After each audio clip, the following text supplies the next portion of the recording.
होली की आत्मा। बचपन से शहर में रहने वाला मनोज इस साल होली की छुट्टियों में अपने गांव दुर्गापुर वापस आता है, जहां उसे देख पूरा गांव खुशी से झूम उठता है। जब गया था तब इतना सा था और अब देखो कितना बड़ा हो गया है। हाँ सरपंच जी, जब मैं गया था तब आप भी बहुत जवान थे और अब देखो कितने बूढ़े हो गए हैं आप। चलो चलो बढ़िया है। बच्चा घर वापस आ गया। इसी खुशी में आज रात पार्टी होगी। क्या बात है, गांव में भी पार्टियां होने लगी। वैसे अगर पार्टी की बात है तो आज क्यों सीधा होली पार्टी करते हैं। होली पार्टी की बात सुन चहल पहल में अचानक सन्नाटा छा जाता है, जिसे देख मनोज को कुछ अजीब लगता है। लेकिन तभी सरपंच बात पलट देता है। अब बहुत देर हो गई, चलो सब अपने घर चलो, पार्टी के बारे में कल सोचेंगे। मनोज भी मम्मी पापा के साथ घर आ जाता है, पर होली पार्टी और उस पर पूरे गांव की खामोशी वाली बात अभी तक उसके जहन से निकलती नहीं। पापा, होली पार्टी की बात पर सब चुप क्यों हो गए थे? अरे होगी उनकी कोई अपनी बात। मुझे गांव की पंचायती थोड़ी पता है। थक गया हूँ, चलो सो जाते हैं, कल बात करते हैं। पापा की बात मानते हुए मनोज भी सोने चला जाता है। आज तो छुपा लिया, लेकिन हफ्ते बाद जब होली का दिन आएगा तब इसे कैसे रोकोगे? अगली सुबह सूरज के साथ ही मनोज भी गांव घूमने निकल जाता है, जिस पर रास्ते में उसे अपनी ही उम्र के कुछ लड़के भी मिलते हैं, जिनसे दोस्ती कर अब वो उनके साथ घूमने लगता है। इसी तरह कुछ दिन बीत जाते हैं और होली नजदीक आने लगती है। दोस्तों, होली में 4 दिन ही बचे हैं, पर गांव में उसकी कोई तैयारियां क्यों नहीं दिख रही? क्योंकि यहाँ होली नहीं मनाई जाती। अरे पर ऐसा क्यों? वो राजा भूषण। अरे तुम 4 दिन के लिए आए हो, क्या इतना सोच रहे हो? चलो कुछ खाने चलते हैं। इसी के साथ एक बार फिर होली की बात को टलते हुए देख मनोज को शक होने लगता है। वो घर पहुंचते ही इंटरनेट पर अपने गांव और राजा भूषण के बारे में जानकारी निकालने लगता है। क्या? मुझे आज तक ये नहीं पता था। ऐसा कैसे? किसी ने मुझे कुछ बताया क्यों नहीं?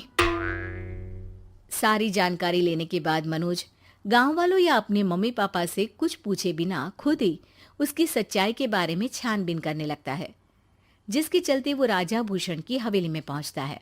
वाह, क्या हवेली है यार। पर क्या यहाँ सच में कोई भूत है? हेलो भूत जी, कोई है क्या? हम इस साल गांव में होली सेलिब्रेट कर रहे हैं, क्या आप उस पर थोड़ा इंटरव्यू देंगे?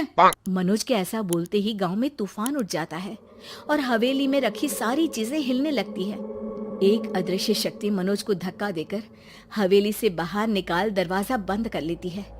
ये सब देख मनोज हैरान रह जाता है।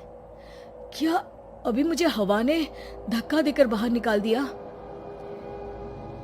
मेरे होते हुए इस गांव में कभी होली नहीं मन सकती, इसलिए दोबारा ऐसी कोशिश भी मत करना, अंजाम बुरा होगा। आवाज सुन मनोज हैरानी से इधर उधर देखने लगता है, पर उसे कोई दिखाई नहीं देता। वो गांव वापस आ जाता है, जहां तूफान की वजह से सब कुछ तहस महस हो चुका होता है। आखिर ये तूफान आया कैसे? ना ऐसा कोई मौसम था और ना ही हमने होली का त्योहार मनाने की बात की थी। सरपंच की बात पर कोई रिएक्शन दिए बिना मनोज चुपचाप अपने घर चला जाता है। इस तरह देखते ही देखते होली का दिन भी आ जाता है और मनोज रंग लेकर गांव में निकल जाता है, लेकिन गांव पूरी तरह खाली होता है। अरे त्योहार का दिन है, धूमधाम की जगह मातम क्यों मनाया हुआ है?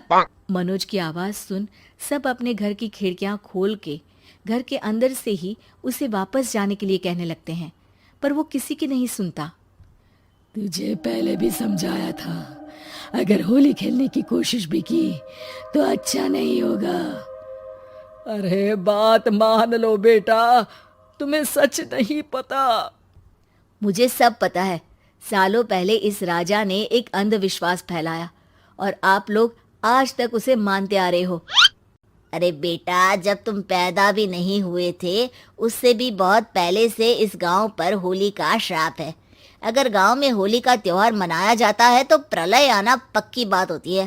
राजा भूषण इस सब में नहीं मानते थे और त्योहार मनाने लगे, जिसके चलते होली वाले ही दिन पहले उनके बेटे की और फिर उनकी मृत्यु हो गई। तभी से गांव की रक्षा के लिए उनकी आत्मा उस हवेली में रह रही है। सबकी बातें सुन मनोज उलझन में पड़ जाता है। सोचना भी मत मनोज, अगर तुमने इस परंपरा को तोड़ने की कोशिश भी की तो उसका परिणाम इस गांव और गांव के लोगों के लिए अच्छा नहीं होगा। मुझे भी यकीन नहीं हो रहा कि आप लोग एक बेतुकी बात को मानकर सालों से रंगों के त्योहार को मातम की तरह मनाते आ रहे हो। मनोज किसी की कोई बात ना मानते हुए पूरे गांव में रंग बिखेर देता है, जिसके तुरंत बाद वहां तूफान के साथ बिजलियां गरजने लगती है। अचानक मौसम में ऐसा बदलाव देख जहां मनोज कंफ्यूजन में आ जाता है, वहीं गांव वाले डर से सहम जाते हैं।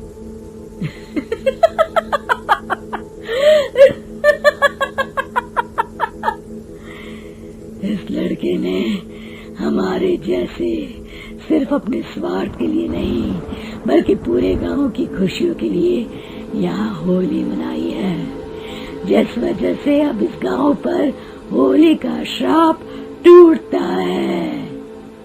ऐसा बोलकर राजा का भूत वहां से गायब हो जाता है, जिसके बाद गांव के लोग धूमधाम से होली मनाते हैं। खुशियों के रंग गांव में बिखरे ही होते हैं कि अगली सुबह अचानक मनोज कहीं गायब हो जाता है और एक बार फिर गांव में होली का नया राज शुरू हो जाता है।